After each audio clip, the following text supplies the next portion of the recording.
안녕하십니까. 사회민주당 대표 국회의원 한창민입니다. 오늘은 재판 헌법소원 청구권 대표 발의 기자회견을 하도록 하겠습니다. 존경하는 국민 여러분, 사회민주당 국회의원 한창민입니다. 우리 헌법 10조는 이렇게 말합니다. 모든 국민은 인간으로서의 존엄과 가치를 가지며 행복을 추구할 권리를 가진다. 하지만 오늘날 헌법 10조가 인간의 존엄과 가치, 행복 추구권이 국민의 삶 속에 살아있다고 느끼는 분들은 많지 않습니다. 헌법은 그저 나라를 흔드는 큰 뉴스가 있을 때만 헌법상의 기본권을 확인하게 되기 때문입니다. 생생한 헌법을 느끼지 못하는 가장 큰 이유는 재판 과정에서 헌법을 볼 수 없기 때문입니다. 공권력의 행포에 국민의 인권이 무너지고 표현의 자유가 명예훼손으로 처벌받고 노동자들이 헌법상 기본권인 노동 3권을 행사하는 것만으로도 형사처벌을 받을 때만 우리는 헌법재판소에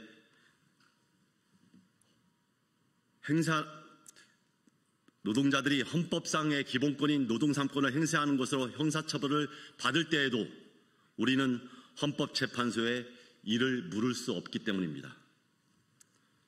재판의 헌법적 관점을 담았는지 우리 국민은 헌법재판소에 물을 수 없습니다. 그래서 저는 오늘 국민의 삶에 실질적으로 작동하는 헌법을 위해서 헌법재판소법 일부 개정 법률안을 대표 발의합니다. 첫째, 재판에 대한 헌법소원 제도를 도입합니다. 지금은 판결이 헌법상 기본권을 침해하고 유연적 내용이 담겨 있어도 헌법재판소에 국민들은 갈 수 없습니다. 이 법안이 통과되어 재판에 대한 헌법소원을 도입하게 되면 우리 국민은 이 재판은 헌법에 맞는가 헌법재판소에 물을 수 있습니다. 재판에 대하여 헌법심사를 하게 되면 많은 판결이 헌법의 관점에 부합하는가를 질문을 할 수 있는 것입니다. 더 많은 재판들이 국민의 기본권에 부합하는 판결이 무엇인지 우리는 생각할 수 있습니다. 독일처럼 헌법재판소가 있는 여러 나라에서는 이미 재판에 대하여 헌법소원을 할 수 있습니다. 대통령을 심판해도 헌법재판소가 대통령 위에 있는 게 아니듯이 재판을 행사해도 대법원 위에 헌법재판소가 서는 것이 아닙니다. 이 법은 헌법이 우리에게 더 가까운 곳에서 숨 쉴 수 있게 하는 것 그 이상도 그 이하도 아닙니다. 그러므로 삼권 분립이 훼손된다는 그런 말도 안 되는 이야기는 설 자리가 없습니다. 이 법안에는 재판소원이 받아들여진 경우 기존의 판결을 취소하고 다시 재판이 이루어질 수 있게 환송하도록 했습니다. 헌법이 침해되었을 때 이에 대해 회복할 수 있도록 하는 규정입니다. 그리고 긴급한 상황에서는 재판 자체에 대한 헌법소원 사건에서도 가처분을 신청할 수 있도록 했습니다. 헌법재판소가 긴급히 개입하여 일시적으로 헌법적 재판의 효력을 멈출 수 있도록 한 것입니다. 두 번째로 변형 결정을 법원이 따르도록 명문화했습니다. 그동안 헌법재판소는 법 자체를 없애지는 않지만 어떤 식으로 해석하면 헌법에 어긋나는지 어떤 범위를 한정해서 해석하라는 것인지 한정위원을 해왔습니다. 유언인 법이지만 지금 당장 없애면 혼란이 있으니 기간을 정해서 국회에서 법을 바꾸라는 헌법 불합치 결정을 내려왔습니다. 이런 결정을 변형 결정이라고 합니다. 그중 한정위원은 법률 자체를 무효로 하지는 않되 국민의 기본권을 침해하는 법 해석은 허용하지 않도록 합니다. 재판 과정에서 이 법을 어떻게 해석하면 국민의 기본권을 더 잘 보호할 수 있을까 하는 생각을 하게 만듭니다. 하지만 이런 판단을 내릴 수 있는지 법률상 근거가 명확하지 않습니다. 대법원은 공식적으로 한정위원 결정을 무시합니다. 이에 한정위원 등 변형 결정을 할 수 있다는 것을 법률로 명확히 규정했습니다. 이와 같이 법을 바꾸는 것은 헌법이 국민의 삶 속에서 작동하게 만드는 또 하나의 길이 될 것입니다. 국민 여러분, 헌법은 단순히 책에만 있는 좋은 말이나 선언이 아닙니다.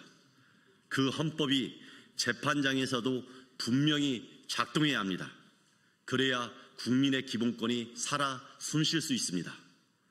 이 법안은 국민의 일상에서 헌법을 더 가까이 있도록 만드는 법안입니다. 헌법에 재판 헌법소원이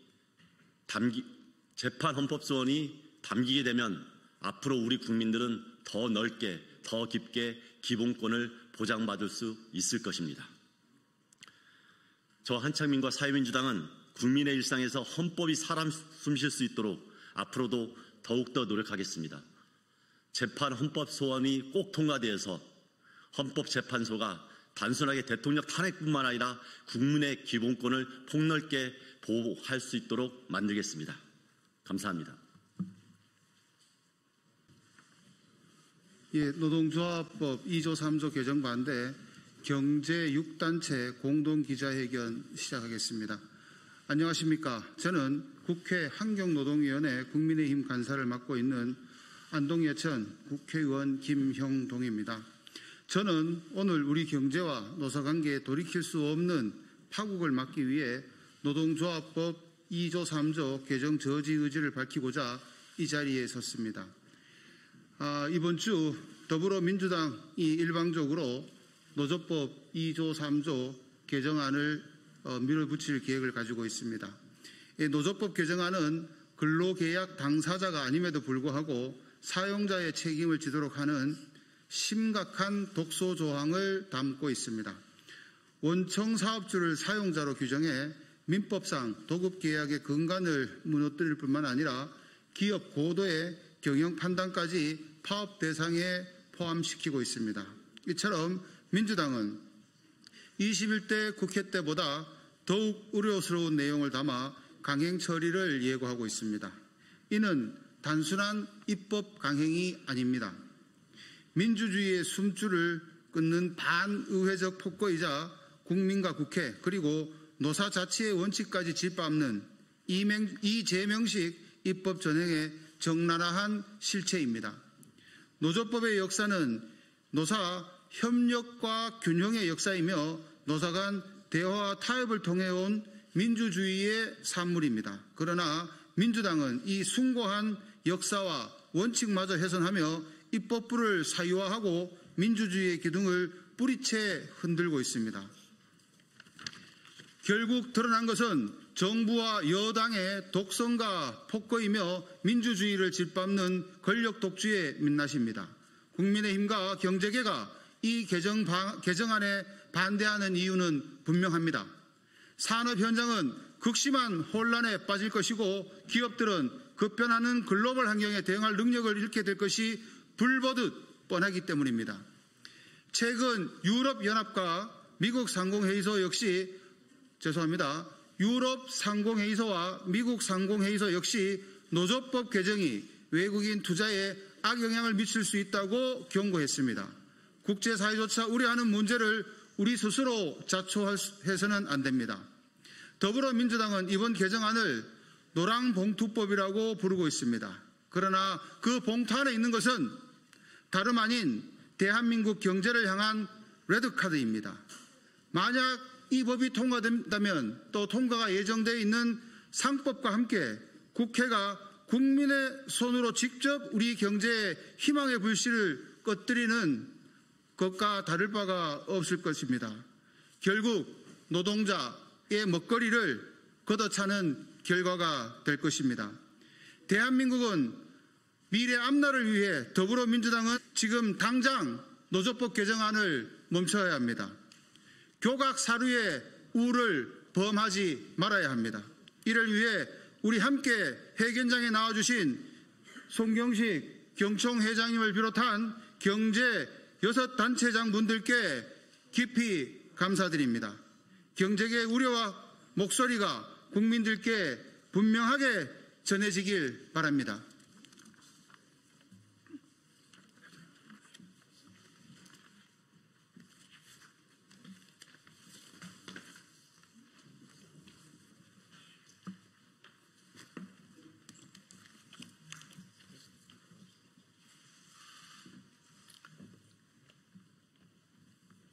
경청회장 손경실입니다.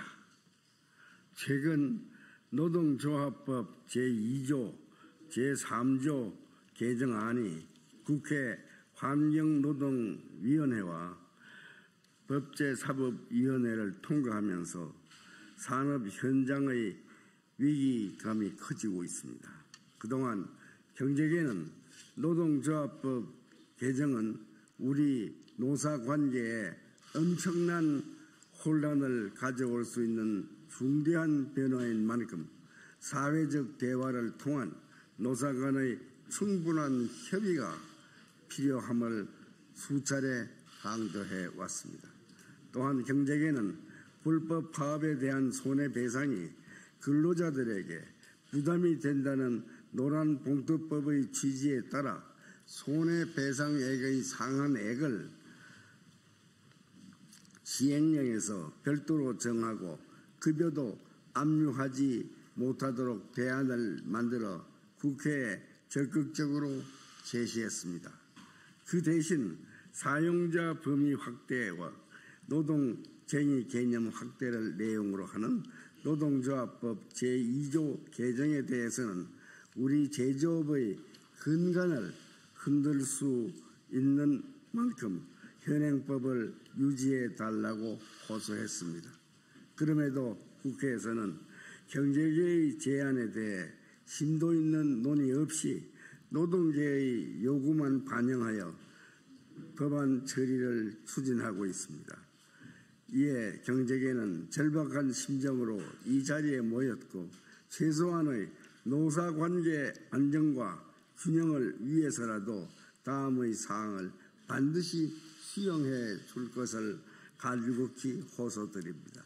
첫째, 사용자 범위는 현행법을 유지해 주십시오. 개정안은 사용자의 범위를 근로계약의 당사자인 사용자에서 근로조건에 대하여 실질적이고 구체적으로 지배 결정할 수 있는 지위라고 확대하고 있습니다.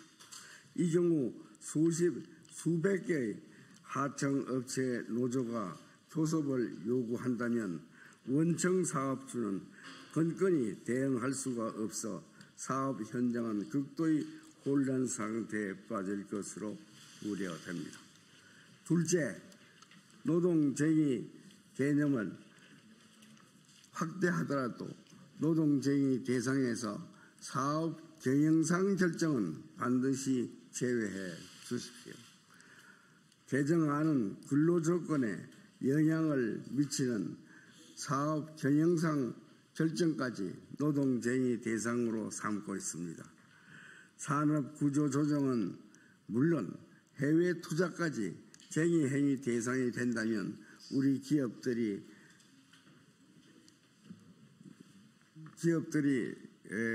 치열한 글로벌 경쟁에서 정상적으로 사업을 영위하기가 어렵습니다. 셋째, 법이 개정될 경우에 최소한 1년 이상 시행을 유예해 주십시오. 최소 1년 이상의 시간을 가지고 노사 의견을 충분히 수렴해 산업 현장의 혼란을 최소화할 수 있는 방안을 마련하겠습니다. 노동조합법 개정은 우리 노사 관계에 엄청난 혼란을 가져올 수 있는 중대한 변화입니다. 그동안 복수노조 허용을 비롯한 중요한 노동조합법 개정은 노사가 참여하는 사회적 대화를 통해 이루어져 왔습니다. 그럼에도 불구하고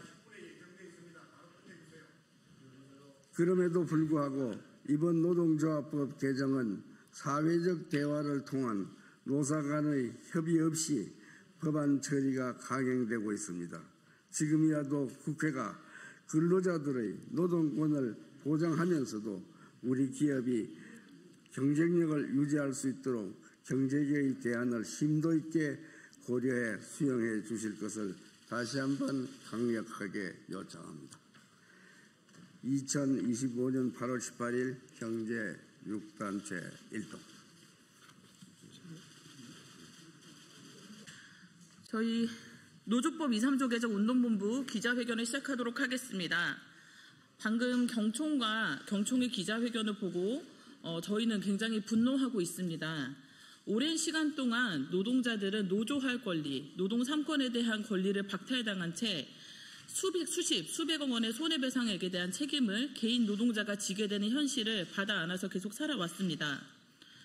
이러한 현실을 더 이상 두고 볼 수 없어서 노란봉투법이라는 이름에 그리고 일반 시민들의 작은 마음들이 모여서 오랜 시간을 지나 여기까지 왔습니다. 벌써 윤석열 대통령의 2번의 거부권이 행사되었던 법안입니다. 이에 대해 세 번째로 8월 임시국회 본회의에서 노조법 2, 3조 개정안이 논의가 될 것입니다. 환경노동위원회 대안은 노동자 추정조항, 사내 하청에 대한 원청 책임 간주 조항, 개인 손배 금지 등이 담기지 못한 법입니다. 하지만 지금 이 법이라도 본회의에서 이 환노위 대안보다 후퇴안이 의결되는 일이 절대로 있어서는 안 됩니다. 노조법 2, 3조 환노위 대안은 신속하게 통과가 되어야 합니다. 그러나 경제계와 국민의힘은 노조법 2, 3조에 대해 근거 없는 공포를 조장하고 있습니다. 마지막까지 노조법 2, 3조 개정안을 개혁시키려고 시도를 하고 있습니다. 저희는 이에 대해서 강력하게 규탄하며 국회가 노조법 2, 3조를 흔들림 없이 통과시키기를 촉구하는 바입니다. 오늘 기자회견의 제목은 더 이상의 후퇴는 안 된다. 국회는 노조법 2, 3조 개정안을 신속하게 통과시켜라 라는 제목으로 시작을 하겠습니다. 저는 사회를 맡은 노조법 2, 3조 개정운동본부 공동집행위원장 신하나입니다. 우선 여는 발언으로 박래군 공동대표님의 발언을 들어보도록 하겠습니다.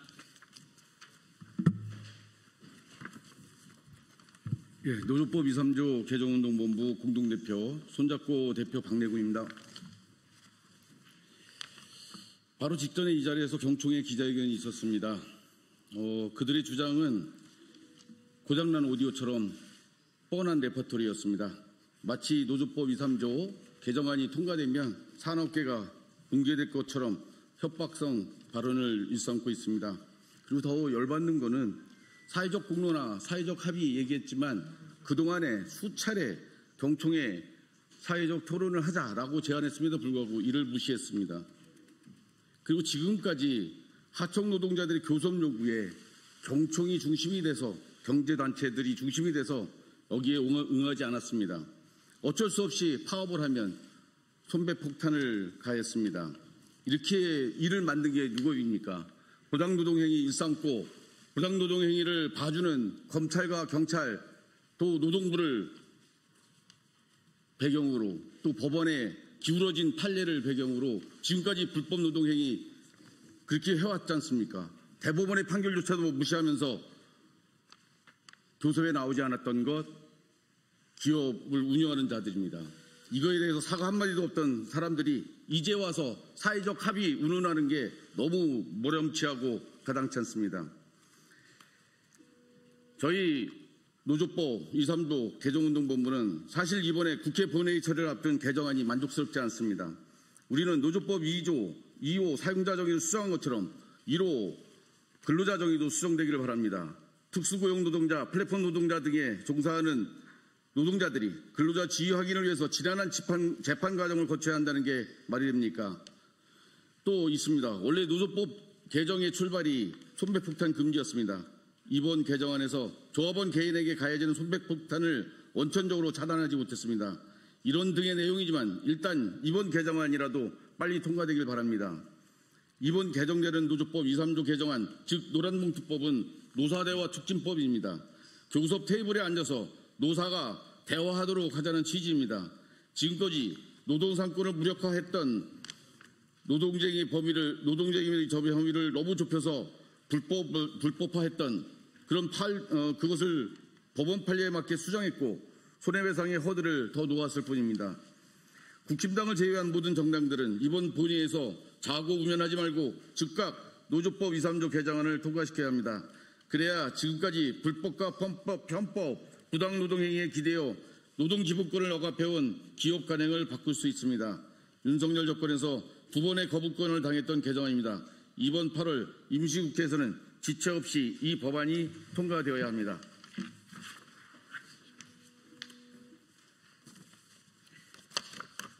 네, 저희 발언자들이 조금 더 있어서 바로 다음 발언 들어보도록 하겠습니다. 진보당 정혜경 의원님 발언을 들어보도록 하겠습니다.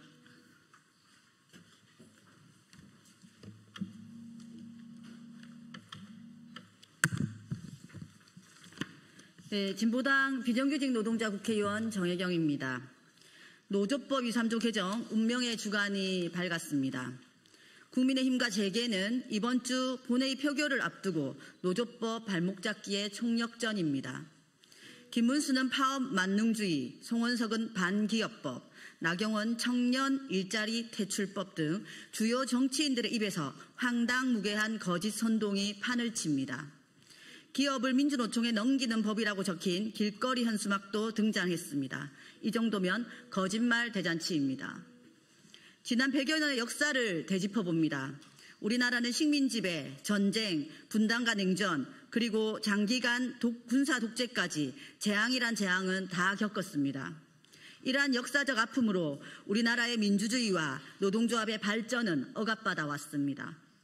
역대 모든 정권에서 노동자들은 배제됐고 노동정책은 외면됐고 노동자의 삶은 도탄에 빠졌습니다. 헌법에 보장된 노조를 만들려고 하면 해고를 각오해야 했고 파업을 한번 하려면 목숨까지 걸어야 했습니다.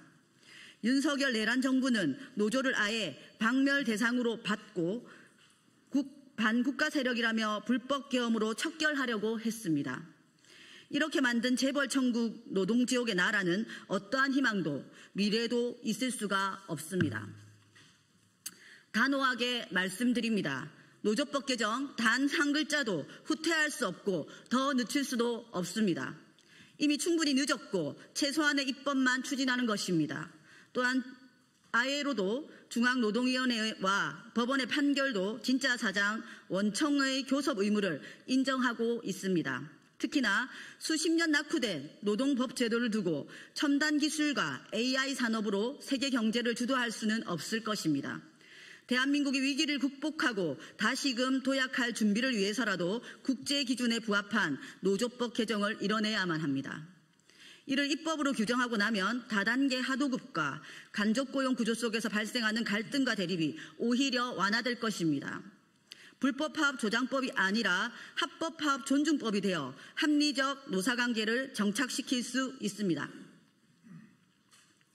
국제기준을 따르는 노조법 개정은 대한민국을 명실상부한 선진국으로 우리 기업을 세계적인 모범기업으로 길러낼 것입니다.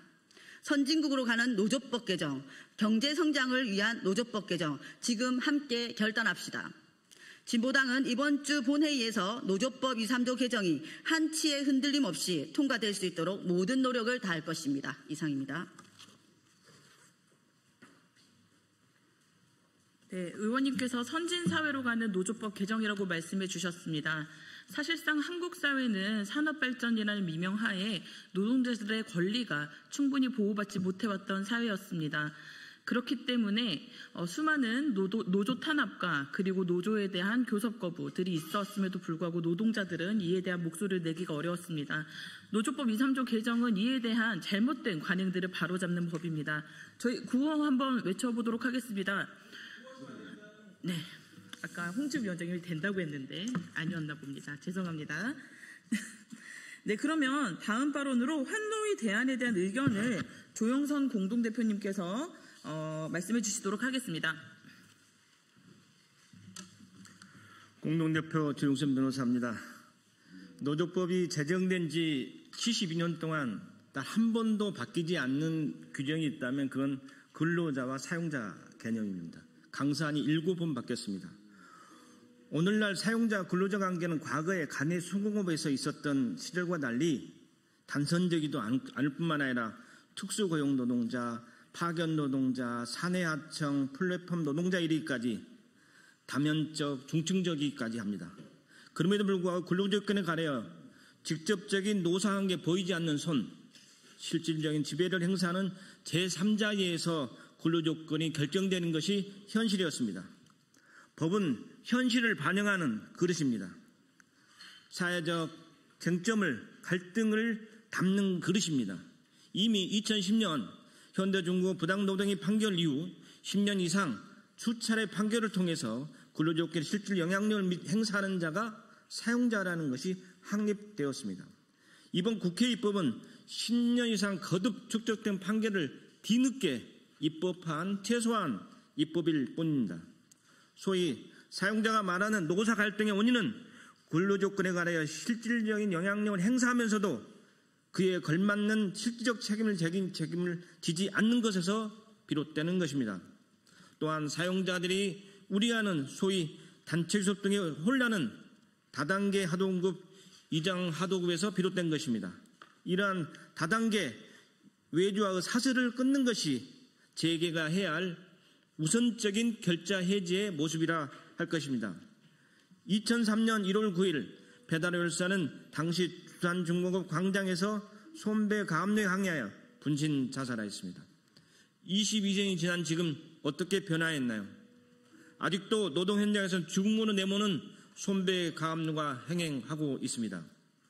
노조활동에 대하여 손배 가압류 대응하는 자체가 헌법상의 노동 상권을 적대시하는 것이며 무력화하는 것입니다. 이미 대법원 판례에서도 개인 행위 책임을 제한하고 있는 것이 지금 현재의 판결입니다.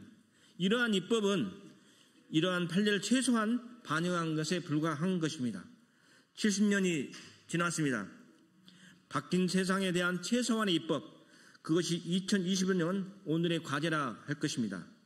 오히려 사용자를 사용자로 부르지 못하는 법 밖의 노동자가 많은 게 오늘의 현실입니다. 그들의 눈물이 마르지 않는 오늘의 현실을 우리가 또한 직시해야 한다고 생각합니다. 감사합니다. 네, 법적인 의미에 대해서 잘 설명해 주셨습니다.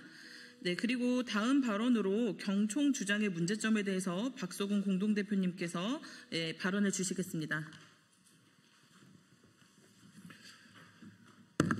전국 130여 개 시민사회단체들로 구성된 공동대책위원회, 공동행동회, 운동본부의 공동대표 박석운입니다. 한국진보연대 대표이기도 합니다.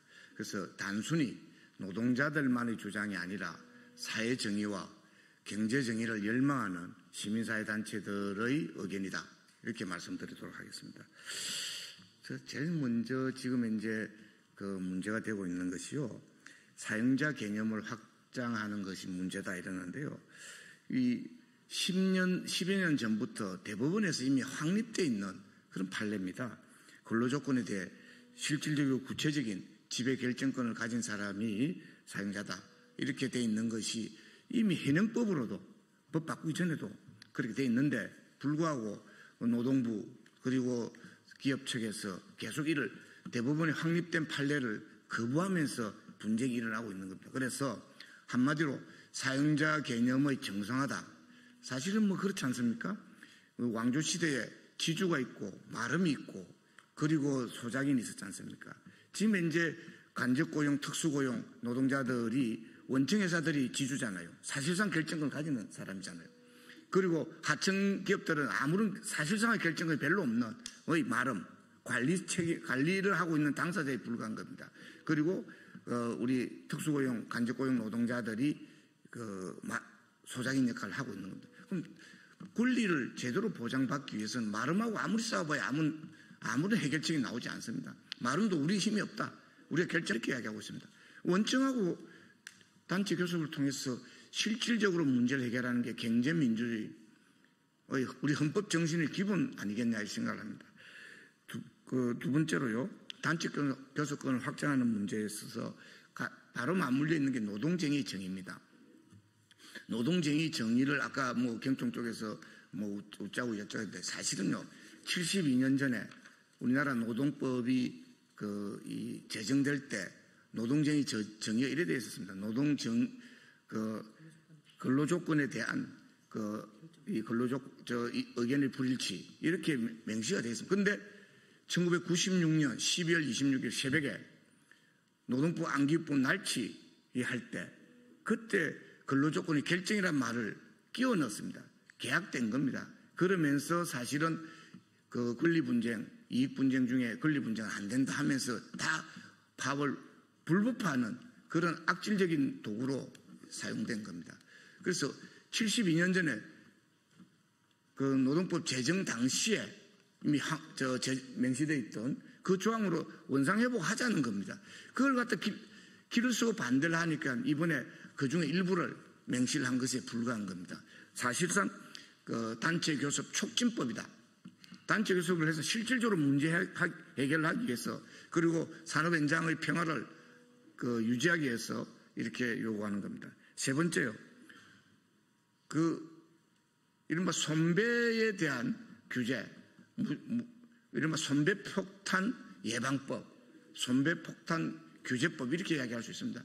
아니 하청 노동자들이 생존권 보장하라고 한 거에 대해 470억씩이나 470억 받겠다고 하는 거 아닙니다. 헌법에 보장된 단체 행동권을 행정화시키기 위한 그런 위협수단에 불과한 그런 권리 남용입니다. 그래서 저희들은 요구하는 것은요, 이 부분을 실제로 하자 이런 겁니다. 그래서 실제로는 이게 정당방위에 해당되는 그런 거다. 그래서 정당방위에 대해서 기업의 불법 행위에 기인한 손배 청구는 금지시키는 이거는 진작 그렇게 되었어야 되고요. 이미 그렇게 해석되는 게 맞는 겁니다. 그런데 아니라고 계속 우기니까 막 명시해서 딴소리 못하도록 하자. 이런 정도 이야기입니다. 정당방위. 노동자들의 정당방위를 그대로 허용해주자. 정당방위 허용해주는 게 맞지 않습니까? 예. 사실은 또 외국의 어쩌고 이야기하고 있습니다. 그런데 국제 기준에 맞는 글로벌 스탠다드에 맞는 그런 법으로 가자. 이렇게 하자는 겁니다. 사실은 ILO 결사의 자유위원회에서는 한국노동법 고쳐라고 수차례 걸쳐서 권고했고요. 이번에 문제 삼았던 한EU FTA 할 때 EU에서 조건을 걸은 게 있습니다. 한국노동법 제대로 국제 기준에 맞게 결사의 자유 보장하라. 교섭단체에서 보장하라고 요구해가지고 지금 이제 보고서를 계속 체크하고 있는 상황입니다. 그런데 이번에 제한 EU 상공회의소자고 하는데 그 부분은 한국 상공회의소에서 요청해가지고 말하자면 사주된 그런 가짜뉴스에 속하는 그런 정도의 이야기 아니냐 생각합니다. 예. 마지막으로요. 현재 노동상권, 단체교섭권과 단체행동권은 헌법에 보장된 명시된 그런 법입니다. 이른바 경영권이라는 것은 헌법에 명시되어 있지도 않습니다. 실정법상 전혀 파생적 권리에 불과한 그런 겁니다. 예. 그런 점들에 대해서 경영권을 이유로 노동상권을 부정하는 것은 잘못된 일이다. 이상입니다. 네, 저희 다음 기자회견문 낭독은 자료로 대체하도록 하겠습니다. 아까 경총에서 여기 보니까 기업이 전부 다 이제 국내를 떠날 것이다라고 말씀을 하셨는데 되묻고 싶습니다. 과연 떠나간 그곳에는 노동법이 없는지.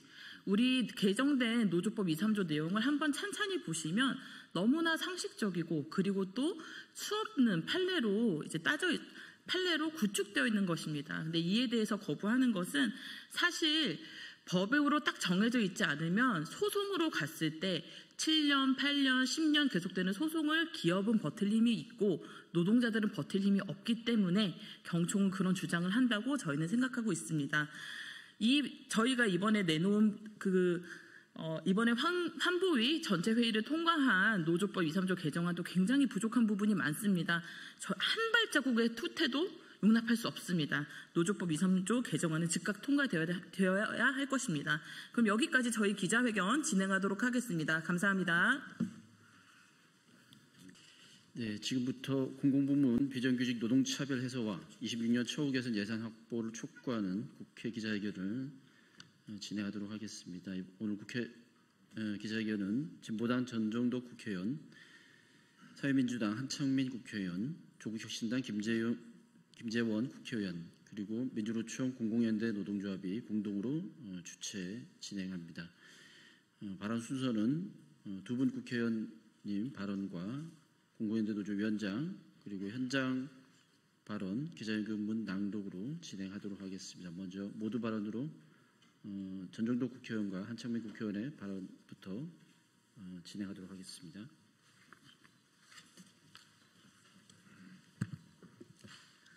네, 안녕하십니까. 진보당 국회의원 전정덕입니다. 국가 및 공공기관에서 상시 지속적 업무를 수행하는 공무직 노동자는 공공서비스의 핵심입니다. 하지만 공무원과 같은 일을 하지만 신분도 처우도 다릅니다. 최저임금 수준의 급여, 복지에서도 차별, 1년을 일하나 10년을 일하나 같습니다. 기관마다 다른 고용 형태와 인건비 기준, 임금과 복지 후생 차별은 높은 이직으로 이어지고 공공서비스 질을 하락시키고 있습니다. 문재인 정부는 무늬만 정규직화와 최저임금 산입 범위 확대로 실제 임금 삭감과 차별로 처우는 역행했습니다. 이에 2020년 국가인권위원회는 공무직 차별을 인권 침해로 규정하고 차별 개선과 처우 향상을 권고했지만 기재부와 노동부가 이를 불수용하며 공무직 노동자들의 처우 개선을 외면했습니다. 윤석열 정부는 건전 재정이라는 미명하에 공무직 처우를 오히려 후퇴시켰습니다. 기준 인건비 페널티, 정원 축소, 외주화 등으로 실질 임금을 하락시켰고 고용 불안과 처우는 더 악화되었습니다. 빛의 혁명으로 출발한 이재명 정부는 달라야 합니다.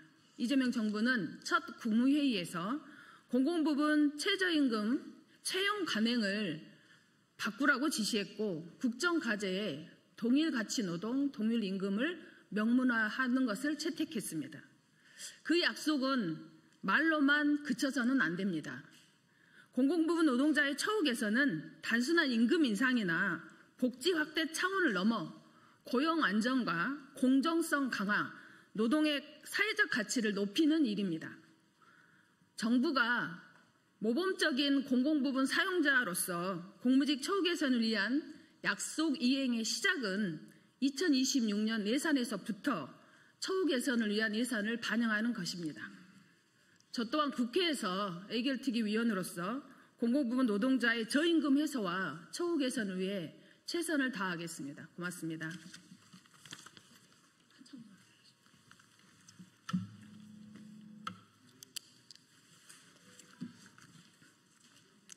안녕하십니까. 사회민주당 대표 국회의원 한창민입니다. 우리나라의 국가기관과 지방자치단체 그리고 수많은 공공기관에서 공무직 노동자들의 매일같이 시민들을 만나고 있습니다. 공무직 노동자들은 돌봄노동, 노인 일자리, 생활 폐기물 수집, 생활체육 그리고 특수경비에 이르기까지 우리의 일상과 안전을 위해서 공무원들과 다름없이 땀 흘려 일하고 있습니다. 그럼에도 불구하고 이분들의 노동적 조건은 너무나도 열악한 수준에 머물고 있습니다. 수많은 공무직 노동자들이 정규직 고용이 되지 않고 있으며 공무원 가족수당에서 제외되거나 최저임금을 최고임금처럼 받는 등 일터에서 벌어지는 여러 가지 불합리한 처우에 고통받고 있는 현실인 것입니다. 우리나라의 공공부문은 사실상 신분제로 운영되고 있다고 해도 과언이 아닐 정도입니다. 이 신분제는 예산 편성권을 가지고 인건비를 제한해온 기획재정부의 1차적 책임이 있습니다. 하지만 거기에 머물러 있지는 않습니다. 불합리한 관행과 제도를 방치한 모 회사와 자회사의 책임도 결코 가볍지 않습니다. 기획재정부와 공공기관 관리체계의 개혁을 천명한 이재명 대통령과 정부에서 공공노동 현장의 차별과 불평등을 철폐하는 일에도 이제 적극적으로 나서주셔야 합니다. 8월 11일부터 이어지고 있는 공공연대 노동조합의 공무직 노동자 처우 개선 투쟁에도 우리 국민 여러분과 동료 의원들께서 관심과 지지 함께해 주시길 간곡하게 부탁드립니다. 저는 지난달 간접고용 승계를 의무화하는 근로기준법 개정안을 발의한 바 있습니다. 이 개정안이 그냥 발의에 머물지 않고 이 공공부문 노동자들의 삶을 개선시키는 그 현실로 이어지길 진심으로 바랍니다. 그리고 한국자산관리공사 계약직 노동자들이 전원 승계를 이룬 것처럼 모든 공공 부문의 비정규직 노동자들도 정규직으로 전환하고 고용 승계, 안정된 일자리를 얻을 수 있도록 함께 노력해 주시길 간곡히 부탁드립니다. 저와 사회민주당은 앞으로도 입법을 통해서 그리고 제도를 개선하고 정부의 변화를 이끌어내는데 우리 공공부문 노동자들과 함께 하겠습니다. 그리고 2026년 예산안에 이 공공부문의 인건비 등등 처우 개선을 위한 예산이 반드시 반영될 수 있도록 모든 노력을 갖추겠습니다. 고맙습니다. 네, 저는 공공연대 노동조합 위원장 이영훈입니다. 좀 전에 우리 의원님들께서 말씀해 주셨다시피 이재명 대통령은 국무회의에서 정부와 공공부문에서 최저임금으로만 채용하는 관행을 재검토하라고 이야기하셨습니다. 그리고 동일가치노동, 동일임금을 법제화하도록 또 공약과 함께 이야기를 하셨습니다. 그동안 정부가 최저임금과 저임금 일자리로 대국민 서비스를 제공해온 관행에 대해서 지적한 부분에 대해서 환영한다는 말씀을 드립니다. 아울러 약 100만이 넘는 노동자들이 대한민국 정부가 직간접으로 고용하면서 대국민 서비스를 제공하고 있습니다. 그럼에도 지난 10수년간 최저임금으로만 고용하여 정부가 저임금 일자리로 운영을 해왔습니다. 대통령의 이런 언급이 그동안 정부가 고용과 최저임금에 대한 책임을 다하지 않은 문제에 대해서 여론을 환기하고 정부의 책임을 다할 것을 약속하는 것이라고 저희는 기대하고 있습니다. 각 부처에서 근무하는 공무직 노동자, 또 지자체, 또 민간 위탁 기관에서 사회복지, 돌봄 분야에 종사하는 많은 노동자들이 이 임금에 연관되어 있습니다. 공무원 보수가 아마 정부 차원에서 이번 주에 결정되지 않을까 싶습니다. 대다수의 공공부문의 노동자들은 이 공무원 보수에 연동되어서 임금이 결정되게 됩니다. 약 200만 명에 달하는 공공부문의 노동자들이 최저임금 정도 수준의 임금 인상에 그칠까 우려하고 있습니다.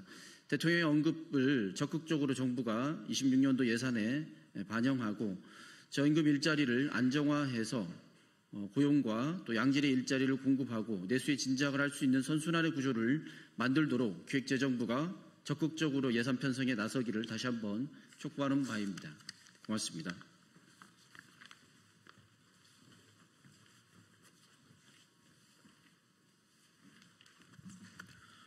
저는 고용노동부에서 실업급여, 국민취업지원제도 등을 제공하는 직업상담원으로 근무하고 있는 공무직입니다.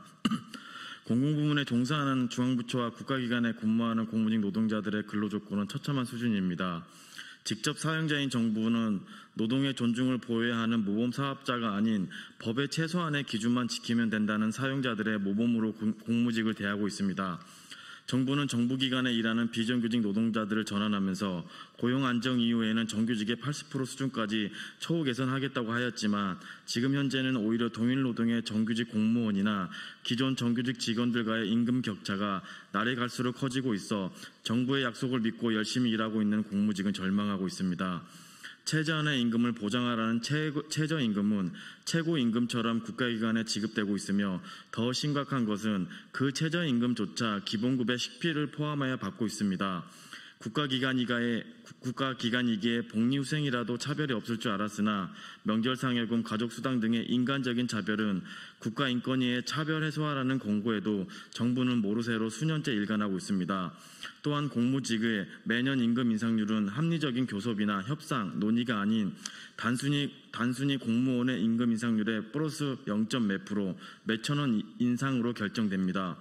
정부가 민간 사업자들에게 제대로 된 임금과 처우를 하라고 하지만 정작 자신들의 직원들에게는 최저임금 기본급도 주지 못하면서 무슨 노동정책과 양극화 해소를 말할 수 있겠습니까? 우리 공무직의 요구는 소박합니다. 최저임금이 최고임금이 되지 않게 해달라는 것이고 생계를 이어나갈 수 있도록 이에 대한 합당한 근로조건과 업무 환경을 만들어 달라는 것입니다. 그리고 최소한의 인권적인 차별인 복리후생 차별만큼은 해소해 달라는 것입니다. 공무원을 만들어 달라고도 하지 않았고 내 직장, 내 일터인 기관에서 제대로 된 대우라도 해달라는 것입니다. 이러한 공무직이라는 국가기관과 중앙행정기관에 일하는 수만 명의 정당한 요구에 이제는 답을 받아야 하겠습니다. 26년 새 정부의 첫 번째 예산에는 차별과 처우 개선에 목말라 하는 열악한 노동자들의 예산이 편성되기를 바랍니다. 유난히 추웠던 겨울, 빚의 강장에서 함께 투쟁한 비정규직 노동자, 공무직 노동자들의 삶에도 26년 새 정부가 희망이 되도록 해주십시오. 감사합니다.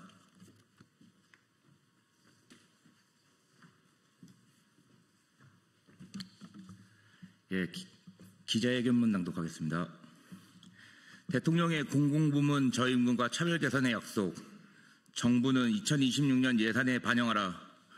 공공부문 저임금과 차별 개선의 약속을 준수하라. 이재명 대통령은 국무회의에서 공공부문 일자리에 대해 최저임금 채용 관행을 바꿀 것을 지시하였고 동일가치노동 동일임금을 공약으로 약속한 바 있다.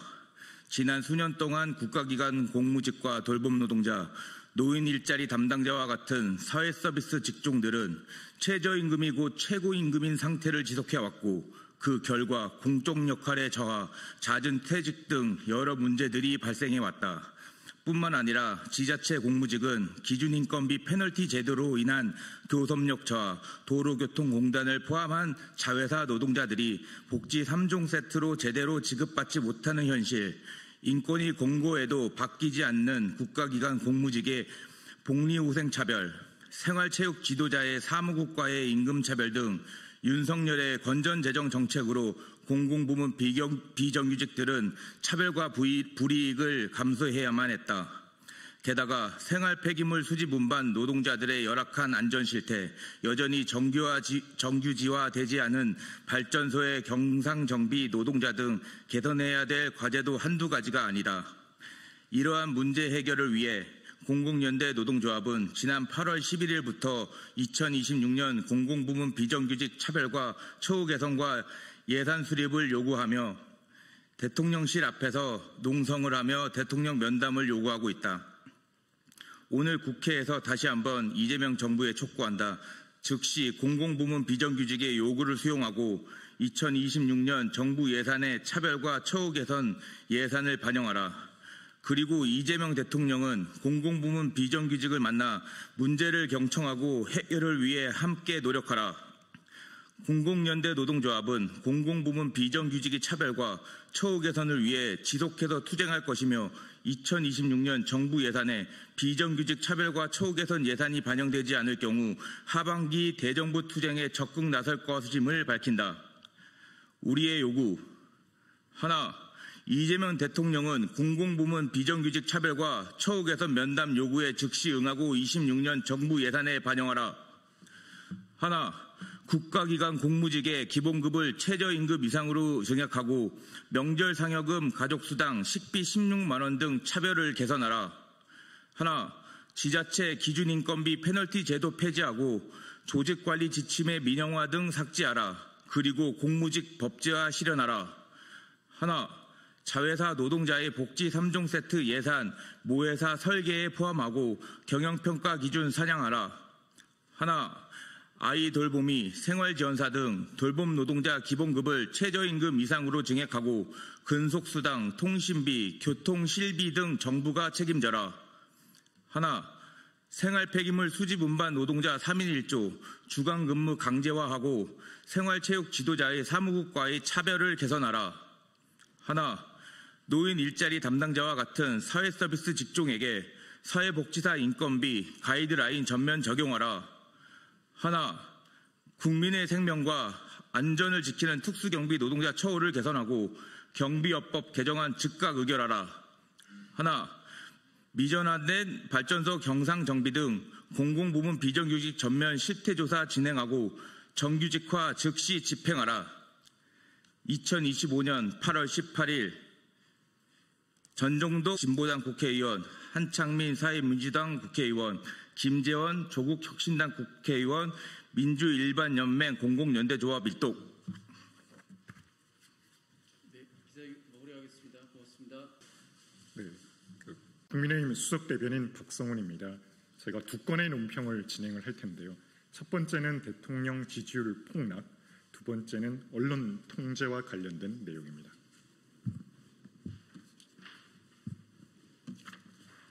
대통령 지지율 폭락, 진짜 국민들의 성난 민심을 외면하지 말고 직시하십시오. 이재명 대통령 지지율이 2주 연속 급락하며 취임 후 최저치를 기록했습니다. 해당 여론조사에 따르면 8월 첫째 주 6.8%포인트 하락한 데 이어 이번 주 5.4%포인트 추가 하락하며 참담한 결과를 보였습니다. 결정적 배경은 국민 감정과 상식에 역행하는 불공정과 입시비리 조국과 위안부 할머니 배신, 횡령, 윤미향에 대한 강복절 특별사면 강행이었습니다. 강복 80주년에 국민적 정서와 완전히 동떨어진 내편 챙기기 사면 단행은 또다시 대한민국을 두 쪽으로 갈라놓으며 국민들을 분노하게 만들었습니다. 특히 대한민국 청년들의 박탈감과 분노를 조장한 장군임에도 불구하고 현 정부 출범에 혁혁한 공을 세웠다는 이유로 이재명 대통령으로부터 사면 복권 선물을 받은 조국은 대국민 사과와 반성은커녕 사법부에 대한 강한 비판을 쏟아냈습니다. 뿐만 아니라 내년 지방선거 또는 국회의원 보궐선거 출마를 시사하며 안하무인 태도를 보이고 있습니다. 양심도 성찰도 반성도 없는 조국의 파렴치한 행태는 이재명 정부의 발목만 잡을 뿐입니다. 주식 양도세 기준 하향으로 1,500만 개미 투자자를 상대로 뜬금없는 점쟁을 선포하더니 증시를 패닉 상태로 몰아넣은 것도 모자라 이제는 사실상 정부를 인재를 자초하고 있습니다. 여기에 대통령 측근 이춘석의 권력을 활용한 내부정보 주식 차명거래 의혹까지 터지면서 정부 여당의 무능과 도덕성 실증은 극명하게 드러났고 민심은 돌이킬 수 없을 정도로 등을 돌렸습니다. 강복절 국민 임명식은 셀프 대관식의 극치였습니다. 국민 혈세를 탕진하며 벌인 흥청망청 자화자찬 한판쇼는 오히려 국민을 편가르고 민심을 쪼개는 결과만 나왔습니다. 숭고한 강복절을 정치적 이벤트로 전락시킨 후한 무치함에 국민들은 경악을 금치 못했습니다. 경제 현실은 참담하고 절망적인 상황입니다. 20대 구직자는 역대 최대치인 42만 명에 달하고 자영업자 폐업은 연간 100만 명에 이르고 있습니다. 민생은 탓한 일부 직장인데 광화문에서 심야 파티를 열며 대관식 열기에 취해 있는 모습을 보는 국민들의 속은 타들어갈 지경입니다. 민생은 가히 현실감 제로인 정치 실종이라 할 만했습니다. 이재명 정부는 극성 지지층만 바라보며 국민 전체를 외면하는 협소한 진영 정치에 매몰되어 있습니다. 민주당 강성 지지층 중 중심의 정책이 중도층 이탈을 초래했다는 분석에 어느 누구 하나 제대로 된 대꾸조차 내놓지 못하고 있습니다. 시작하자마자 추락하는 대통령 지지율, 극명히 드러나고 있는 민심 괴리를 직시해 강성 지지층만을 위한 정부가 아닌 진짜 국민을 위한 정부로 거듭나기를 진심으로 촉구합니다. 혹시 지금 이게 생방송은 아니죠? 그러면 제가 아까 읽었던 부분 중에서 한 부분만 더 명확히 하도록 하겠습니다. 주식 양도세 기준 하향 조정으로 1,500만 개미 투자자를 상대로 뜬금없는 전쟁을 선포하는 등 증시를 패닉 상태로 몰아넣은 것은 사실상 이 정부가 자초한 인재였습니다.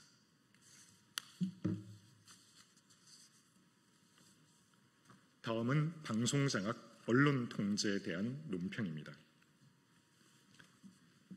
언론 입틀막법, 특정인 퇴출법, 언론개혁으로 포장된 민주당과 이재명 정부의 방송장악, 언론 통제일 뿐입니다.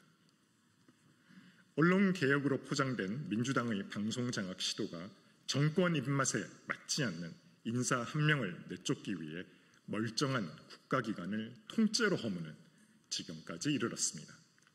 브레이크 없는 오만한 권력의 폭주가 어디까지 이어질지 심히 우렵습니다. 민주당은 지난 정부에서 임명된 이진숙 방통위원장을 쫓아내기 위해 방통위 폐지법을 발의했습니다. 이진숙 위원장이 임기를 지키겠다고 하자 임기 보장을 무력화하기 위해 아예 간판만 새로 내걸겠다는 발상입니다. 민주당 정청래 대표는 방송 3법을 두고 기득권에 대한 포기 선언이라고 주장하지만 정작 민주당이 이달 초 통과시킨 방송법 개정안은 KBS를 영구 민주당 방송으로 만들려는 것이었습니다.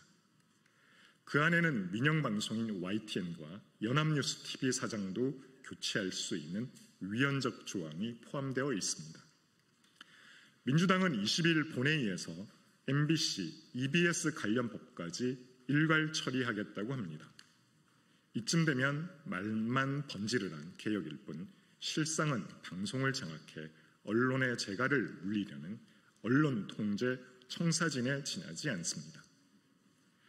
민주당이 추진하는 방송 3법은 KBS, MBC, EBS 이사회를 확대하고 국회 추천 몫을 늘려 특별 다수제 하에 민주당 추천 인사가 사실상 방송 지배구조를 좌우할 수 있는 구조입니다.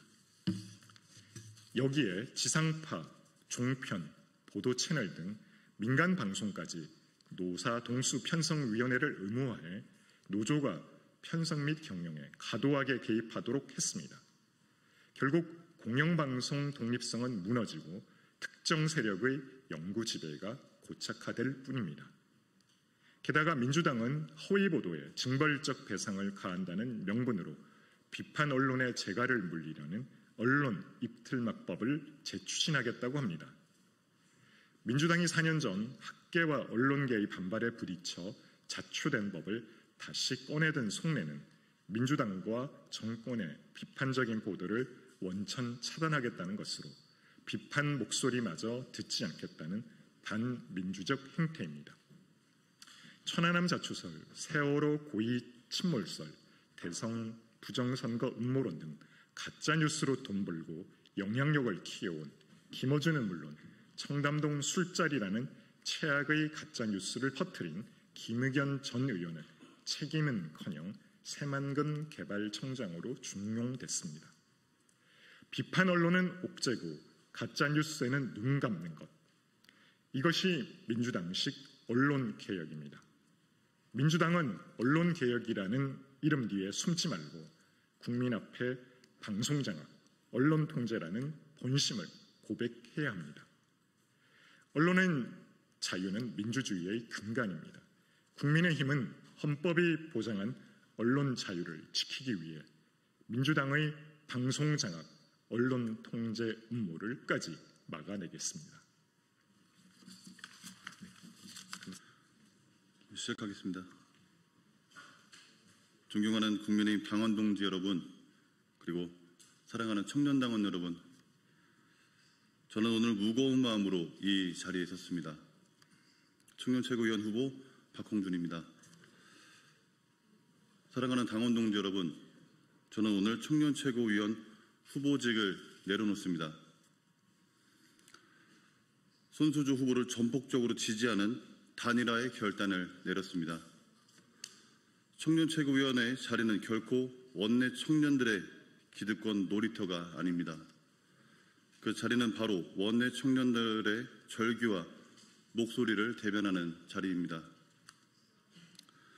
그리고 청년과 지도부를 연결하는 유일한 가교의 자리입니다. 하지만 지금 그 자리가 본래의 의미를 잃어가고 있습니다.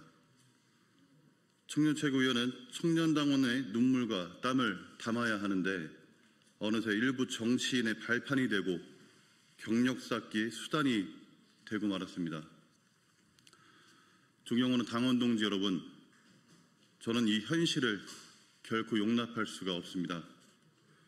그래서 손수조 후보와 함께 하기로 고민을 했고 결국 원외 청년당원들이 뭉쳐 이 자리를 지켜야 한다는데 한뜻을 모았습니다.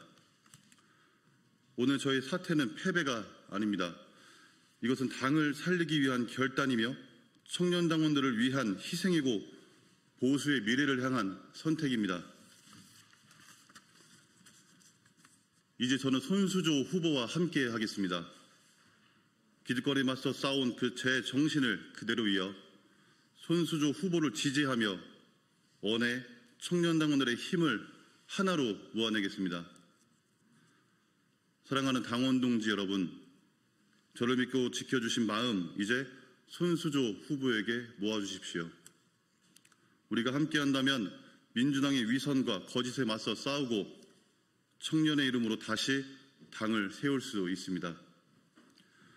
저는 오늘 비록 후보직을 내려놓지만 여러분과 함께하는 이 길에서 결코 물러서지 않겠습니다.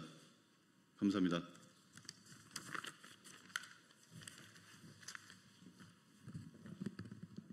존경하는 국민의힘 당원 동지 여러분, 그리고 사랑하는 청년 당원 여러분, 오늘 저는 박홍준 후보와 하나의 길을 걷기로 했습니다.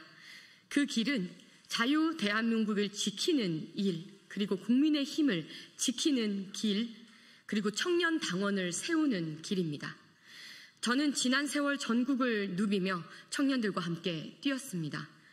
정치는 스튜디오의 언어가 아니라 거리의 온도, 가정의 무게, 일터의 땀으로 말해야 한다고 생각합니다.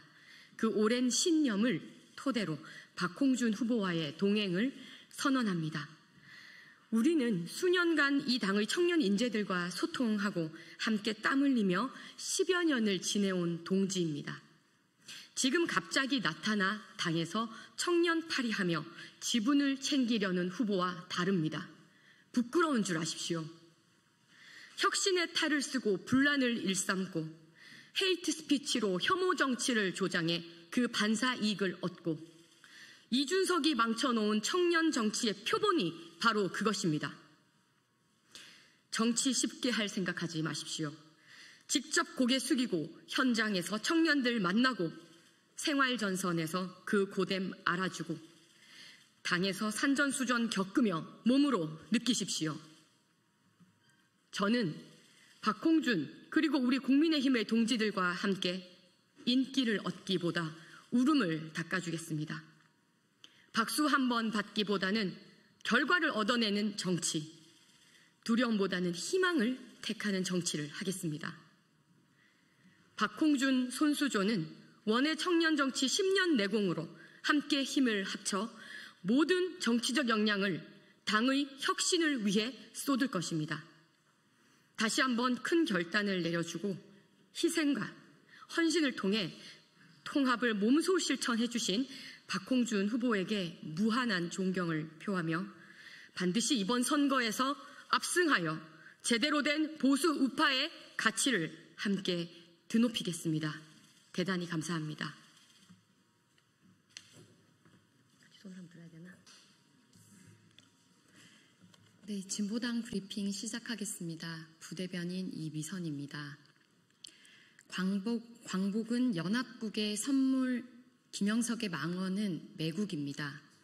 즉각 파면하고 뉴라이트 역사 쿠데타를 끝내야 합니다. 광복 80주년인 2025년 현재 독립운동의 성지인 독립기념관에서 광복은 연합국의 선물이라는 망언이 터져 나왔습니다. 김영석 독립기념관장의 발언은 독립운동가들의 숭고한 희생을 모욕하고 민족의 해방 역사를 정면으로 부정한 반역 행위입니다. 심지어 국민 세금으로 운영되는 기관의 수장이 항일 투쟁을 폄훼했다는 점에서 그 책임은 결코 가볍지 않습니다. 김영석은 임명 당시부터 뉴라이트 역사관의 대표 인물로서 심각한 우려를 불러온 인물이었습니다. 그는 임시정부의 정통성을 부정하고 한반도 식민 지배를 합법이라 주장하며 역사 왜곡을 지속해온 상습범입니다. 이번 발언 또한 실수가 아니라 뉴라이트 세력의 집요한 역사 쿠데타의 연장선입니다. 국가보훈부가 해당 망언을 공식 자료로 배포하며 정부 차원의 방조와 동조까지 드러낸 것도 실로 충격적입니다. 이번 사태는 한 가지 사실을 분명히 보여줍니다. 정권이 바뀌었다고 해서 친일 반역 세력의 잔재가 저절로 사라지지 않는다는 것입니다. 이재명 정부는 지금 당장 결단해야 합니다. 김영석을 즉각 파면하고 뉴라이트 인사들을 모든 공직에서 퇴출시키십시오. 김영석의 망언에 대해 철저한 감사와 수사를 실시하고 더 이상 국민의 혈세로 역사 왜곡을 뒷받침하게 두어서는 안 됩니다. 다시 한번 분명히 밝힙니다. 독립은 연합국의 선물이 아닙니다. 그것은 피로 쟁취한 민중의 승리입니다. 친일을 미화하고 독립운동을 폄훼하는 뉴라이트 역사관을 국민의 이름으로 뿌리 뽑아야 합니다. 이제는 뉴라이트 척결을 통해 역사의 정의를 바로 세울 때입니다. 두 번째 브리핑 드리겠습니다. 성별의 기탈한 삭제로 인권 후퇴시킨 경기도 청년 참여기구 즉각 시정하십시오. 경기도 미래세대재단이 경기도 청년 참여기구 5기 모집에서 성별 항목을 남여로 제한했습니다. 이는 과거 기타 항목을 포함해 성별 다양성을 존중했던 모범적 방침에서 후퇴한 조치이며 성소수자 청년을 배제하는 명백한 차별입니다. 청년 참여기구라는 이름을 달고도 청년의 현실과 다양성을 외면하는 처사는 결코 묵과할 수 없습니다. 성소수자를 배제하면서 어떻게 참여기구라 부를 수 있느냐는 현장의 목소리는 정당한 비판입니다. 참여와 권리를 논하는 기구에서 정작 소수자의 존재를 지우는 것은 심각한 모순입니다. 책임 있는 기관이라면 과거 자료를 확인하지 못했다는 해명으로 덮을 것이 아니라 차별을 인지한 순간 즉시 바로잡는 태도를 보여야 합니다.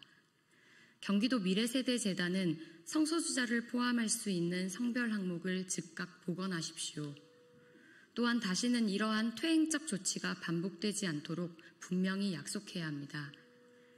청년 참여기구는 소수자를 배제하는 방식이 아니라 모든 청년의 권리를 온전히 보장하는 안전한 공간이어야 합니다. 이상 브리핑 마치겠습니다. 고맙습니다.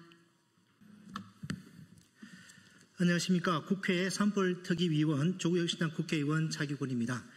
제 옆에 계신 분은 산사태 전문가이신 이수곤 교수님입니다. 오늘은 산사태 전문가이신 서울시립대 토목공학과 이수곤 교수님과 함께 산사태로부터 안전한 대한민국을 위한 긴급 제안을 드리고자 기자회견을 하게 되었습니다. 제가 기자회견문을 낭독하고 그 후에 이수곤 교수님께서 준비하신 현장 사진에 대한 설명을 하시도록 하겠습니다. 지난 7월 19일 집중호우로 인해 경남 산청읍 수해 인명피해자 14명 중 11명이 산사태로 사망했습니다. 또한 경기도 가평군 수해 인명피해자 7명 중 5명이 산사태로 사망하셨습니다. 수해로 인한 총 인명피해 21명 중 산사태로 인한 사망자가 76%, 4분의 3인 16명일 정도로 인명피해가 큽니다. 대부분 토사가 흘러내리는 산사태이므로 이 산사태 관리 문제 및 개선 대책에 대해서 말씀드리겠습니다. 산림보호법에 따라 산사태 취약지역으로 지정되면 사방사업과 연 2회 이상 안전점검이 이루어지지만 이번에 인명피해가 난 대다수 지역은 산사태 취약지역으로 지정되어 있지 않았습니다. 그런데 이런 일은 이번이 처음이 아닙니다. 지난 2023년 경북 예천 수해 인명피해자 17명 중 13명, 역시 76%가 산사태로 사망한 경우에서도 대부분 산사태 취약지구로 지정되어 있지 않았습니다. 기후변화로 앞으로도 폭우로 인한 산사태 가능성이 높습니다. 전국적인 산사태 피해 예측 조사와 산사태 취약지역 기준의 재설정이 시급합니다. 이수곤 교수님의 연구조사에 의하면 인명피해가 발생한 산사태의 대다수는 벌목, 개간, 태양광, 임도 등 사람이 손을 댄 곳에서 발생했다고 합니다. 따라서 토양 안정성 훼손 여부가 산사태 취약지역 지정평가 요소에 반드시 반영되어야 합니다. 산사태 원인 조사도 총리실 등에서 주도해야 합니다. 옆에 계신 이수곤 교수님이 총괄 연구 책임자로 수행한 2009년 행정안전부의 사면재해 예측 및 대응기술 개발 연구에 따르면 전국적으로 약 100만 곳의 실태 파악이 필요합니다. 그런데 산 상부, 즉 위쪽은 산림청, 중간부 쪽의 도로는 국토교통부, 산지에 설치된 태양광은 산업자원부, 하부 쪽 산아래 주택은 지자체와 행정안전부로 관리 주체가 나뉘어져 있어 피해 예측과 예방 대책의 실효성이 떨어지고 있습니다. 따라서 행안부, 지자체, 산림당국 등이 공동 참여하여 국무총리실 산하의 전담기구를 두고 상간지역 주민들의 자발적 참여 및 제보를 적극 활용하여 종합적, 입체적으로 대응할 필요가 있습니다. 그런데 문제는 시간입니다. 폭우와 산사태는 우리의 준비 정도를 기다려주지 않기 때문입니다. 이에 당장 산사태로부터 인명피해를 최소화할 수 있는 필요한 안전조치를 긴급히 제안하고자 합니다. 이수건 교수님의 연구에 의하면 2011년 7월 우면산 산사태 발생 시 그 하부의 아래쪽에 위치한 아파트 쪽 엘리베이터 승강장 콘크리트 구조물이 보호벽 역할을 했습니다. 또한 2017년 7월 2급 국가보안시설인 충남 천안의 전력거래소가 산사태로 매몰되는 피해를 입었는데 이때에도 전력거래소의 환풍기 철근 콘크리트 구조물이 보호벽 역할을 하여 피해를 줄일 수 있었습니다. 저는 며칠 전 이번 산사태가 발생한 산청에 다녀왔습니다. 산청 현장에서 이수건 교수님의 연구 내용이 옳다는 것을 확인할 수 있었습니다. 마을 이장님 댁 위에 있는 나무 세 그루가 산사태로 썰려 내려오던 토사물을 막는 보호벽 역할을 하였던 것입니다. 이장님 역시 나무 세 그루가 자신과 자신의 집을 살렸다고 하셨습니다. 이 사례와 같이 산사태 피해를 막기 위해서는 사방댐 같은 큰 구조물만이 필요한 것이 아닙니다. 국내 산지는 안반 위 1m 두께의 얇은 토사로 구성되어 있어서 위험지역의 아래에 위치한 기존의 취약주택에는 산 쪽 방면에 약 2m 높이의 철근 콘크리트 보호벽을 설치해서 상부에서 산사태가 나더라도 매몰되지 않도록 해야 합니다. 물론 보호벽의 높이와 두께는 지역이나 지질 특성에 따라서 변경이 가능할 것입니다. 또한 산 아래 인접한 신설 건물 인허가 시에는 철근 콘크리트 건물을 짓도록 유도해야 합니다. 이미 여러 사례에서 효과가 입증된 이러한 보호벽 설치가 필요합니다. 산간지역 상부에서 개발이 진행된 경우에는 하부에 위치한 주거지역에 앞서 말한 보호벽 역할을 할 수 있는 철근 콘크리트 구조물인 보호벽 설치를 긴급히 제안하게 되었습니다. 산사태를 원천적으로 막지 못한다고 하더라도 산사태로 인한 토사가 일자 형태나 시옷 형태의 콘크리트 구조물로 인해 주택 옆으로 비껴가도록 함으로써 대피 시간을 벌고 인명피해를 최소화할 수 있다는 것이 저와 이수건 교수님의 판단입니다. 지금까지 땜질식 사후 산사태 원인 조사와 복구 위주가 아닌 사전의 인명피해를 크게 줄이기 위한 방향으로 산사태 관리 정책의 획기적인 전환이 필요합니다. 이를 위해서는 지역 주민과 함께하는 제대로 된 위험지역 선정 및 국내 지질 특성에 맞는 안전대책이 시급합니다. 또한 산간지역 주민들께서도 스스로 자구책을 긴급하게 조치해 주시길 당부드립니다. 예컨대 산 상부에서 개발이 이루어진 경우에는 정부의 산사태 위험지역으로 지정되지 않은 지역이라도 폭우 시에 피신하거나 사전에 2m 높이의 보호벽 설치를 적극 강구하여 주십시오. 정부에 요청합니다. 행안부 산림당국은 합동으로 산사태 예방 신고 접수센터를 운영하여 산간지역 국민들로부터 산사태 우려지역 신고를 받고 조속히 조사하여 국민의 생명과 재산을 지킬 수 있는 콘크리트 보호벽 설치 등의 적극적인 산사태 대비 방안을 마련해 주시기 바랍니다.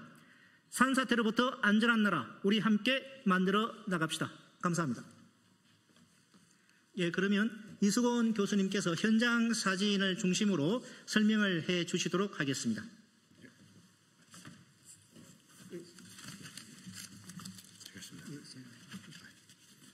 제가 말씀을 드리면은 이게 우리나라의 지질 특성입니다. 산에는 전부 안반으로 되어 있고 지표면에만 한 1m 두께의 얇은 흙이 있는데 이게 1m 한 얇은 흙이 쓸려 내려오는 게 산사태나 그래야 쓸려 내려와서 하부 지역을 피해 줍히는 게 이게 우리나라 지질 특성입니다.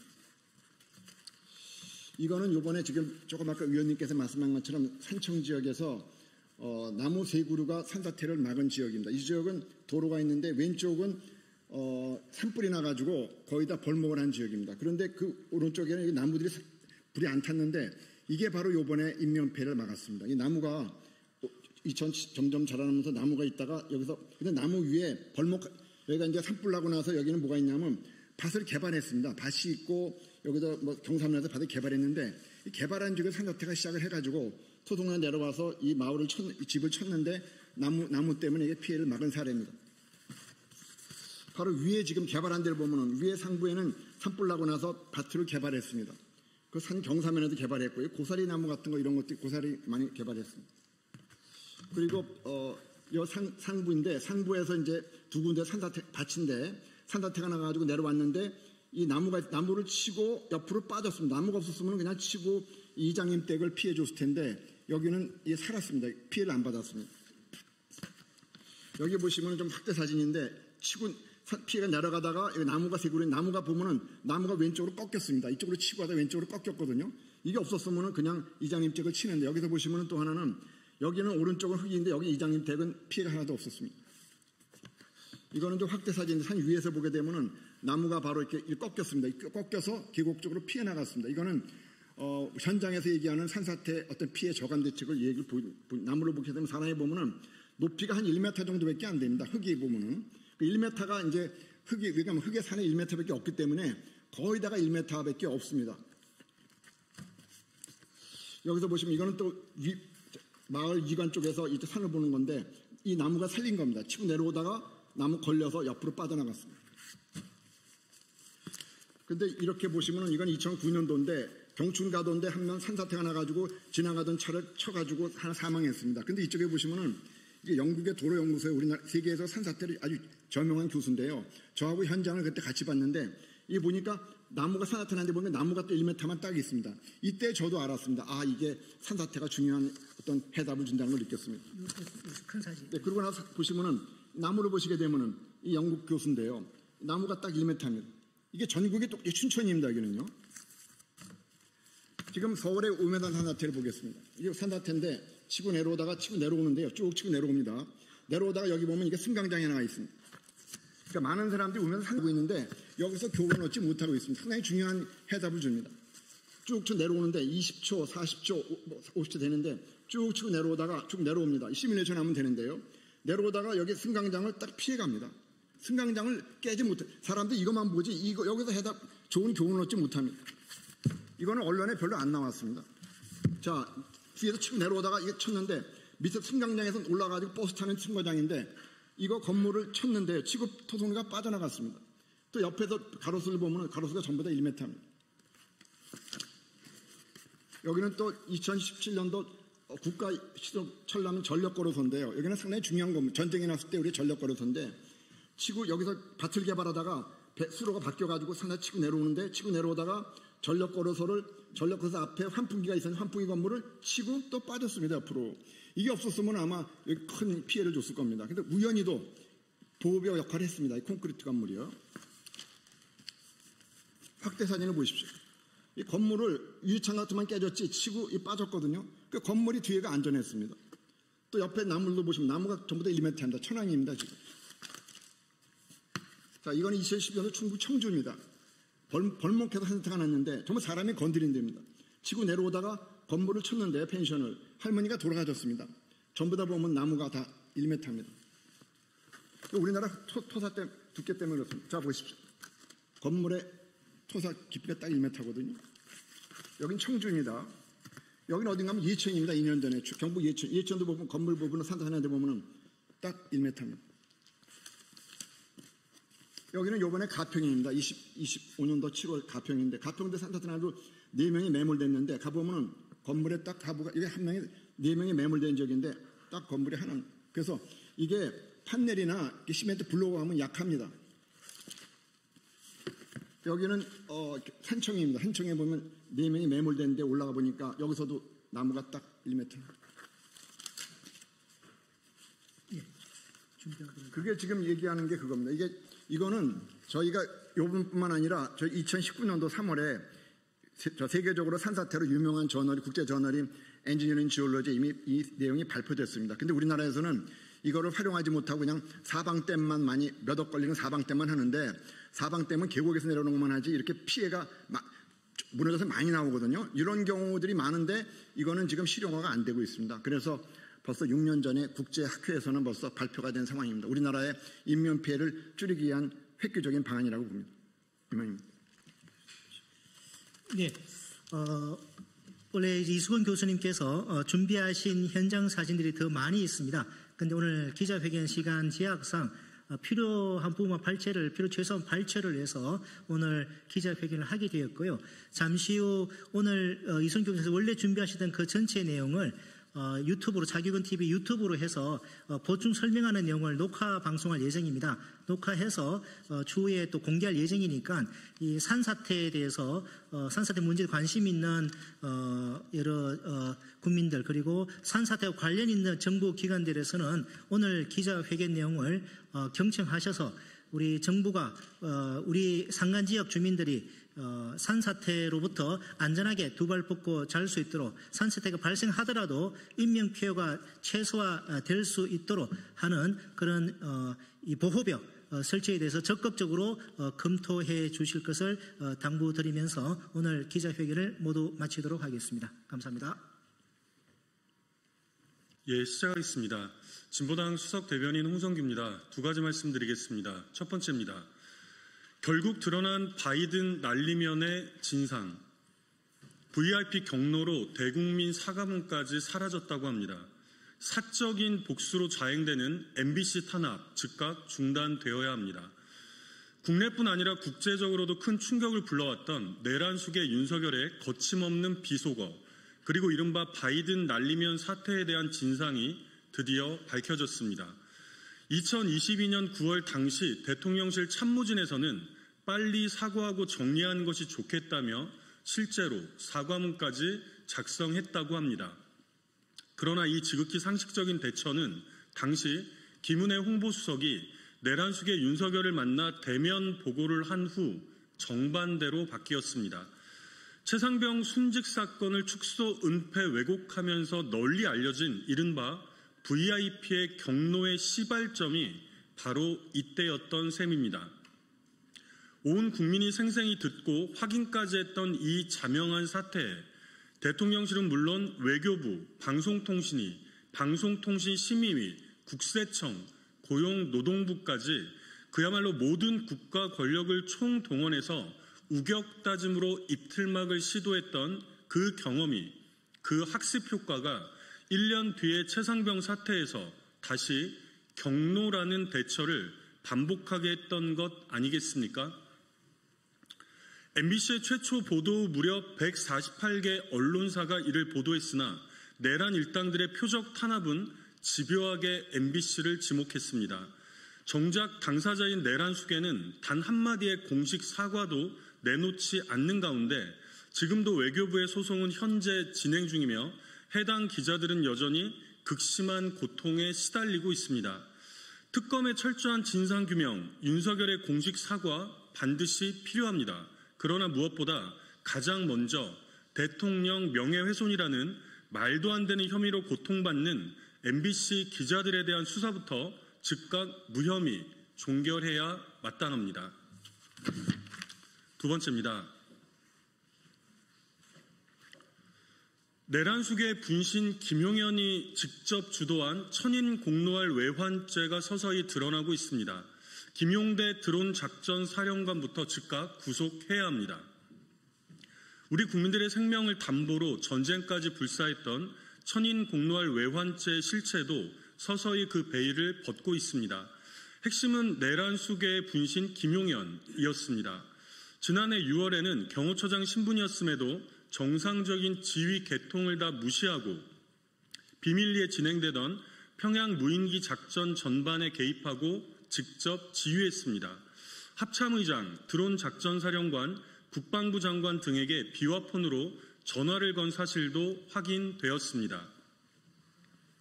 실행자는 김용대 드론 작전 사령관이었습니다. 내란 수계 윤석열에게 직접 보고될 이른바 V보고서 내용을 지시하고 직접 수정하기도 했습니다. 그간 대통령 보고는 없었다고 완강히 부인해왔지만 사령관이 용산으로 가서 보고했다는 보좌진의 진술까지 나왔습니다. 새빨간 거짓말로 우리 국민들을 농락해온 셈입니다. 지금 즉시 김용대부터 다시 구속해야 합니다. 지난 7월 사실관계를 대체로 인정하고 있고 기본적인 증거들이 수집되어 있다던 법원의 구속영장 기각 사유가 다 무너지지 않았습니까? 북한 도발 유도 전쟁 불사라는 이 끔찍한 작전의 시작이 일개 드론 작전 사령관이었을 리가 만무합니다. 그 기획과 지시의 시작을 반드시 밝혀내어 외환죄를 엄히 물어야 할 것입니다. 이상입니다. 네, 국민 여러분 안녕하십니까? 당대표 후보로 나온 조경태입니다. 오늘은 당원들께 드리는 호소문을 가지고 나왔습니다. 국민의힘의 그 룰이 당원 80% 그리고 일반 국민 그것도 순수 국민 100%가 아니라 역선택을 막자는 취지에서의 그 국민 20%를 반영하는 룰입니다. 그래서 오늘은 당원들께 호소하는 그런 호소문을 가지고 나왔습니다. 그러면 지금부터 기자회견문을 읽도록 낭독하도록 하겠습니다. 사랑하는 당원 동지 여러분 안녕하십니까? 당대표 후보 조경태입니다. 공정과 상식이 물 흐르듯 흘러내리는 세상을 꿈꿨습니다. 그런데 지금 그 꿈은 온데간데 없이 사라지고 말았습니다. 국가를 운영하는 데 있어서 리더십이 얼마나 중요한 요소인지를 새삼 깨달았습니다. 책임지는 리더십이 얼마나 중요한지 알았습니다. 누구에게나 공간은 주어집니다.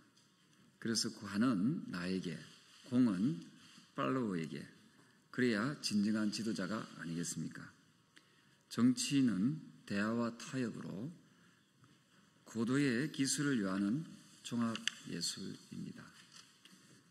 다수 야당의 무도한 공무원 탄핵, 윤석열 전 대통령의 뜬금표, 그리고 황당한 비상계엄 선포, 정치는 사라지고 진영 논리만 난무한 세상이 되고 말았습니다. 거대 야당의 폐악질이 국정 운영에 방해가 된다고 군대를 동원해 국회를 침탈하는 일이 선진국 대한민국에서 벌어졌습니다. 결국 위헌 불법 비상계엄을 선포한 윤석열 전 대통령은 파면되고 조기 대선으로 정권도 뺏기고 내란죄로 재판을 받고 있는 신세가 되고 말았습니다. 국민의 가반 이상이 우리 국민의힘은 해산되어야 할 정당이라고 하고 있습니다. 참으로 참담한 심정입니다. 사랑하는 당원 동지 여러분, 정당은 국민들의 지지를 먹고 삽니다. 국민이 없으면 정당도 없습니다. 국민을 보고 가야 합니다. 민심을 보고 가야 합니다. 당원 동지 여러분께 호소드립니다. 이젠 국민의힘은 윤석열 전 대통령이 아니라 국민을 향해 나아가야 합니다. 새롭게 시작합시다. 그래서 저 무도한 이재명 정권과 맞서 싸워나갑시다. 조국 특별사면으로 공정의 가치를 훼손하고 윤미향을 특별사면에 위안부 할머니들을 기망한 이 정권은 반드시 그 대가를 지불받게 될 것입니다. 하지만 위헌 불법 비상계엄을 자행해 감옥에 가 있는 윤석열 전 대통령 어게인을 외치면 국민의힘은 희망이 없습니다. 윤석열 전 대통령이라는 과거를 버리고 국민의힘이라는 미래를 선택해야 합니다.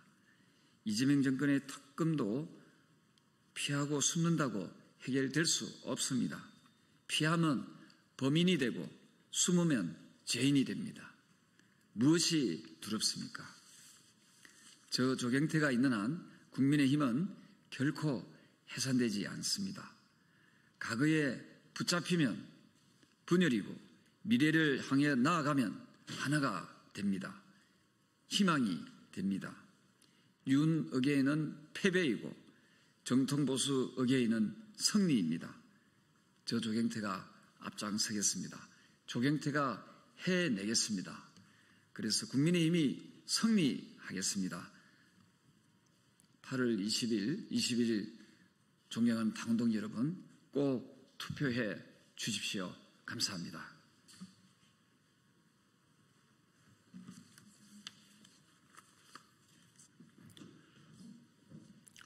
국민의힘 조경태 당대표 후보 지지 선언. 바른정치미래연합 상임대표 이준용.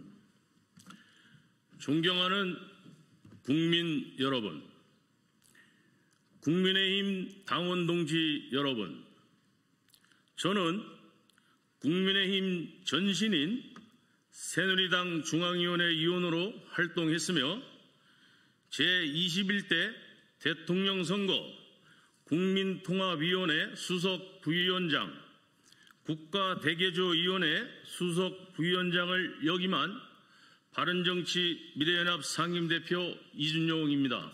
다시 한번 인사드리겠습니다.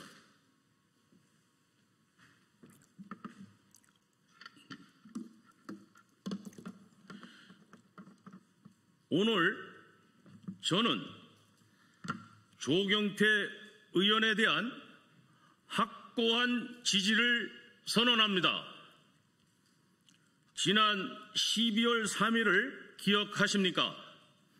대한민국 헌정사상 최악의 위기상황이었습니다. 이원적이고 불법적인 비상계엄이 선포되었을 때 많은 정치인들이 눈치를 보고 망설이며 뒤로 숨었습니다.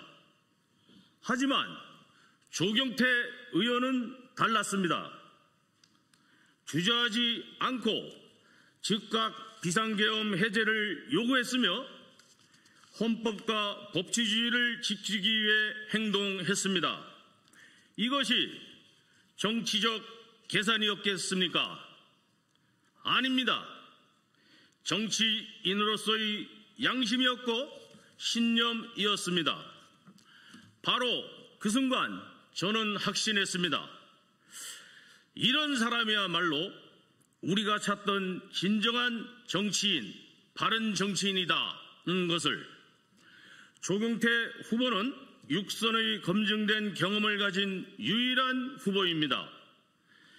금수저 출신도 아니며 어느 계파에도 들어본 적이 없는 소신 있는 정치인입니다. 든든한 배경도 꼼수도 없이 육선을 이룬 것은 오직 중도 정치, 바른 정치를 해왔기 때문입니다. 지금 우리에게 필요한 것은 무엇입니까?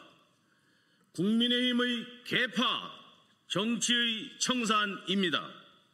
조경태 후보만이 개파의 이해관계가 얽매이지 않고 혼돈의 국민의힘을 정상으로 만들 수 있습니다. 조경태 후보는 구체적 개혁안을 제시했습니다.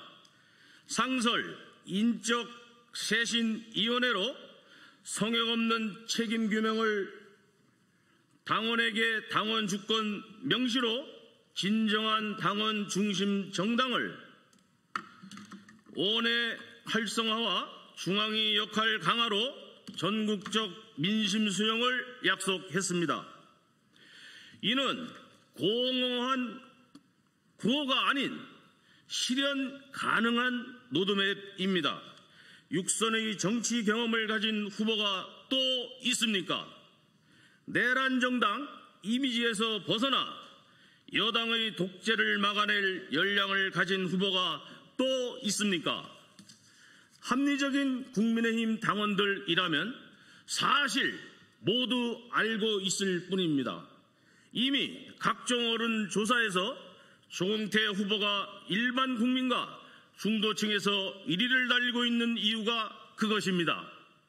조경태 후보가 당대표가 되어야 국민의힘을 강하게 만들 수 있다는 것을 말입니다. 탄핵 찬성이니 반대니 하는 것은 이제 중요하지 않습니다. 조경태 후보가 계엄 정국에서 취한 입장은 바른 정치인으로서 바른 판단을 한 것입니다. 지금 중요한 것은 우리 당이 다시 한번 국민 속으로 들어가서 여당의 잘못된 독주를 바로잡는 것입니다. 30년 넘게 정치를 지켜본 저는 확실합니다. 조경태 의원은 기존 세력의 눈치를 보지 않으며 옳다고 생각하는 일이라면 누구의 반대에도 굴복하지 않는 진정한 개혁가입니다. 지금 국민의힘은 진정한 개혁가 조경태가 절실히 필요합니다. 그는 정통의 핵심 가치인 헌법 수호, 법치주의, 자유민주주의를 굳건히 지키면서도 시대 변화에 맞는 혁신을 이룰 수 있는 유일한 인물입니다.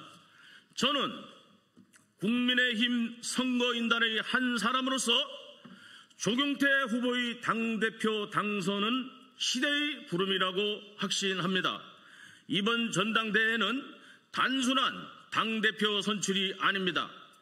국민의힘에 주어진 마지막 기회입니다.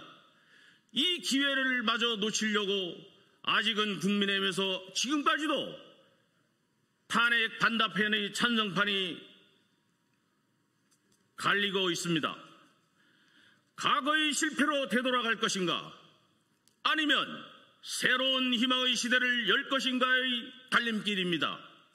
존경하는 국민 여러분, 국민의힘 당원 동지 여러분, 이제는 누가 국민의힘 당대표가 되어야 하는지 잘 아실 것입니다. 국가와 국민 그리고 당원에게 새로운 정치로 희망을 줄 수 있는 당대표를 선택해야 할 때입니다. 그 당대표 후보가 바로 조경태입니다. 당원 동지 여러분, 저와 함께 조경태 후보를 지지해서 국민의 짐이 아닌 진정한 국민의 힘을 만들어 갑시다. 조경태 후보의 육선 의정 활동 경험은 새로운 대한민국, 새로운 국민의 힘을 만드는 아이콘이 될 것입니다. 계파 없는 정치, 원칙 있는 정치, 국민에게 사랑받는 정치를 실현합시다. 조경태 후보가 우리의 답입니다. 국민의힘의 당대표 적임자입니다. 바른정치 미래연합은 조경태 후보의 당대표 당선을 적극 지지합니다. 중도 보수 재건, 지방선거 승리를 위해 많은 당원분들의 지지와 투표 부탁드립니다. 감사합니다. 바른정치미래연합 상임태 이준영. 네, 진보당 브리핑 시작하겠습니다. 부대변인 이미선입니다. 고소 고발에 몰두하는 이진숙 방통위원장, 정쟁 말고 사퇴하십시오. 방송통신위원회 이진숙 위원장이 최민희 국회 과방위원장, 신정훈 행안위원장, 유재성 경찰청장 직무대행을 잇따라 고소고발하며 갈등을 정쟁으로 몰아가고 있습니다. 자신에 대한 수사를 정치적 음해로 몰더니 이제는 이를 언급한 인사들에게까지 법적 책임을 묻고 나섰습니다. 방통위원장이 개인의 정치적 생존을 위해 공적 권위를 내던지는 모습은 참으로 개탄스럽습니다. 최민희 위원장의 비판은 모욕죄로, 신정훈 위원장의 질의와 유재성 대행의 답변은 직권남용으로 고발했습니다. 국회 회의록까지 고발 근거로 삼는 태도는 진흙탕 싸움에 불과합니다. 공직자의 품격은 사라졌고 방통위의 존재 이유마저 흔들리고 있습니다. 논란의 본질은 명확합니다. 이진숙 위원장이 대전 MBC 사장 시절 법인카드를 사적으로 사용했다는 의혹에 대해 철저하고 공정한 수사가 이루어져야 합니다. 그리고 방통위 역시 조속히 제 기능을 회복해야 합니다. 그러나 이 위원장은 책임을 외면한 채 고소고발로 맞서며 국민의 피로감만 키우고 있습니다. 방송장악 시도, 법인카드 유용, 독임제 발언까지 이진숙 위원장의 일련의 행보는 공직자로서 결코 납득할 수 없는 태도입니다. 지금 해야 할 일은 고소장이 아니라 논란을 겸허히 돌아보고 국민 앞에 사과하는 것입니다. 그리고 스스로 자리에서 물러나는 일입니다. 두 번째 브리핑 드리겠습니다. 삼청교육대 등 국가폭력 사건, 더 이상 상소로 피해자 괴롭히지 말아야 합니다. 대법원은 최근 삼청교육대 피해자에 대해 국가의 배상 책임을 확정했습니다. 진실화해위원회 또한 해당 사건을 명백한 국가폭력으로 규정했습니다. 이미 법적, 사회적으로 국가의 책임이 확인된 사건입니다. 하지만 정부는 여전히 항소와 항고를 반복해 왔습니다. 국가폭력 피해자들은 수십 년간 고통받으며 이미 지연된 정의인 판결을 기다려야 했습니다. 끝없는 재판에 지친 피해자들에게 정부의 상소는 더 큰 상처이자 명백한 정신적 가해입니다. 상소는 국가의 방어권이라는 이름으로 포장될 수 없습니다. 이미 드러난 진실을 부정하고 피해 회복을 지연시키는 2차 가해일 뿐입니다. 국가는 더 이상 가해자의 자리에 머물러서는 안 됩니다. 이제는 국가폭력 피해자의 편에 서야 합니다. 정부는 삼청교육대를 비롯한 모든 국가권력 사건에 대해 상소를 전면 중단해야 합니다. 공동피고인으로 참여한 지자체들 또한 마찬가지입니다. 아울러 국가폭력 피해자들이 개별 소송에 지치지 않도록 소송 없이도 배상이 가능한 특별법 제정이 시급합니다. 이상 브리핑 마치겠습니다. 고맙습니다.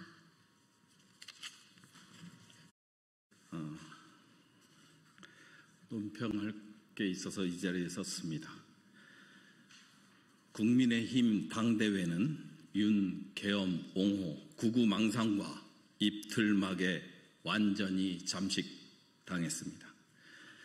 어제 열린 국민의힘 당대표 2차 토론회는 그야말로 구구망상과 입틀막의 향연이었습니다. 시종일관 윤석열 전 대통령과 계엄을 옹호하던 김문수, 장동혁 후보는 불리해지면 북한이 더 나쁘다는 낡은 색깔론을 꺼내들었습니다. 민주당 프레임을 들먹이며 상대를 배신자로 몰아세우고 그마저도 통하지 않으면 통합이 중요하다는 공허한 말로 얼버무렸습니다. 건전한 토론과 민주주의와 헌정 질서에 대한 존중, 무엇보다도 12.3 내란에 대한 진심 어린 반성은 눈을 씻고 봐도 찾을 수 없었습니다.